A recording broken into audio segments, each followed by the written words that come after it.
हमने इलेक्शन के पहले किसी का संग अलायंस नहीं किया, लेकिन आपका प्यार, आपका आशीर्वाद, आपका खानसा से हम लोग यहां पहुंचा।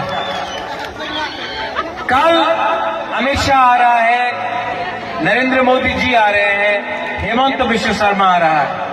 ये स्पीच के बाद मैं आपको बोल रहा हूं, होम मिनिस्टर हमको बुलाएगा और कॉन्स्टिट्यूशनल सोल्यूशन के बारे बात करने के लिए बात शुरू करेगा। मैं उनको बोलना चाहता हूं कि अगर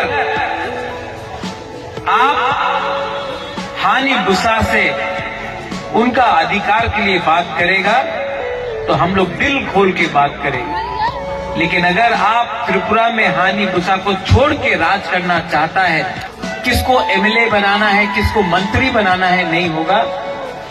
हमको कैबिनेट के बारे में बात नहीं करना है, कौन क्या मंत्री बनेगा वो बात नहीं होगा। आप हमसे अगर बात करेंगे कॉन्स्टिट्यूशनल सोल्यूशन का, हमारा 14 लाख तिपरासा के बारे में बात कीजिए, मुबाकरा रेडी है। I am proud to be a Tiprasa. शर्म नहीं है, आज खुला बोल सकता हूं कि Pradyot Vikram Manikya is proud to be a Tiprasa, proud to be a Tiprasa.